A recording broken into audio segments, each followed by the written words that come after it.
এটা অত্যন্ত গুৰুত্বপূৰ্ণ খবৰ দিব বিচাৰিছো এবাৰ এডিআৰই পৰীক্ষাক লৈ ডাঙৰ ঘোষণা কৰিছে হিমন্ত বিশ্ব শৰ্মা নেতৃত্বাধীন চৰকাৰে আজিৰ দিনটোত কেইবাটাও ডাঙৰ সিদ্ধান্ত গ্ৰহণ কৰা হৈছে এডিআৰই পৰীক্ষাক লৈ যিসকলে পৰীক্ষা দিছিল বা পৰীক্ষা দিব তেওঁলোকৰ বাবে এই খবৰ অত্যন্ত গুৰুত্বপূৰ্ণ এডিআৰই পৰীক্ষা অৱতীৰ্ণ হোৱা সকল আৰু এডিআৰই পৰীক্ষা দিম বুলি ভবা সকলৰ বাবে এই খবৰ এই মুহূৰ্তৰ হোৱাটোকৈ গুৰুত্বপূৰ্ণ আৰু আমি হবিকে জ্ঞানীতক দৰ্শকৰ বাবে লৈ আহিছো আমি জনাইছো গুৰুত্বপূৰ্ণ খবৰ এই মুহূৰ্তত যে এডিআৰই পৰীক্ষাক লৈ হিমন্ত চৰকাৰৰ ডাঙৰ ঘোষণা ডাঙৰ খবৰ এই মুহূৰ্তত দেওবাৰে অনুষ্ঠিত হ'ব এডিআৰইৰ তৃতীয় বৰ্গৰ পৰীক্ষা এই পৰীক্ষাক লৈ ডাঙৰ খবৰ আহিছে ইতিমধ্যে পৰীক্ষাৰ নীতি নিৰ্দেশনা জাৰি কৰা হৈছে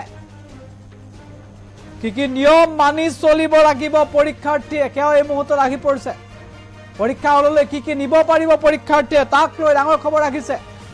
পৰীক্ষাৰ্থীয়ে নিব লাগিব নিজৰ এডমিট কাৰ্ড পৰীক্ষা হললৈ কি নিব পাৰিব তাৰ তথ্য আহি পৰিছে পৰীক্ষাৰ্থীয়ে নিব পাৰিব নীলা বা কলা ৰঙৰ বল পেন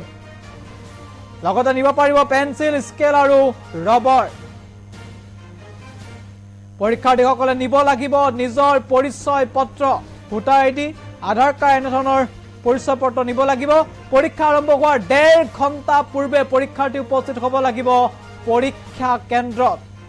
নিযুক্তি পৰীক্ষা দিবলৈ যোৱাৰ সময়ত হাফ চাৰ্ট স্লিপাৰ পৰিধান কৰাৰ আহ্বান জোতা নহয় স্লিপাৰ পৰিধান কৰিব লাগিব ফুল চাৰ্ট নহয় হাফ চাৰ্ট পৰিধান কৰিব লাগিব পৰীক্ষা শেষ হোৱাৰ পাছত পৰীক্ষাৰ্থীয়ে লগত লৈ যাব পাৰিব নিজৰ প্ৰশ্ন কাকত লৈ আনিব পাৰিব পৰীক্ষা শেষ হোৱাৰ পিছত অতিৰিক্ত 5 মিনিট সময় থাকিব লাগিব পৰীক্ষাৰ্থী পৰীক্ষা শেষ হ'ল ওলাই আহিব নোৱাৰিব 5 মিনিট থাকিব লাগিব পৰীক্ষা শেষ হোৱাৰ পিছতে OMR সংগ্ৰহ কৰিব নিৰীক্ষকে মেটেল ডিটেক্টৰ অথবা ম্যানুয়ালি হ'ব পৰীক্ষাৰ্থীৰ তালাচী ম্যানুয়ালি কৰা হ'ব অথবা মেটেল ডিটেক্টৰ ব্যৱহাৰ কৰা হ'ব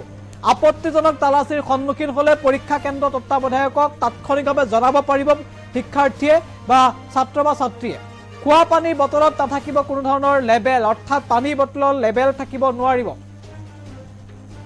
এডিআৰই পৰীক্ষাক লৈ নিৰ্দেশনা জাৰি কৰা হৈছে অসম চৰকাৰৰ ফালৰ পৰা গুৰুত্বপূৰ্ণ খবৰ অহা 29 তাৰিখে পৰীক্ষা হ'ব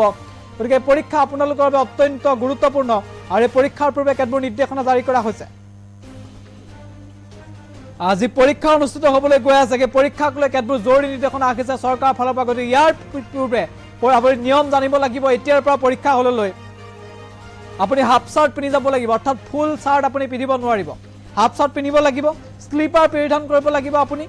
পানীৰ যেটো বটল দিব তাত লেবেল লগাব নোৱাৰিব যদি আপত্তিজনকভাৱে আপোনাক চেকিং কৰে তাৰবে আপুনি জনাব পাৰিব পৰীক্ষাৰ তত্ত্বাৱধায়কক আমি গ্ৰাফিক্স প্লেটৰ সহায়ত পুনৰ এই খবৰ আপোনালোকৰ বাবে এই মুহূৰ্তত আগবঢ়াইছো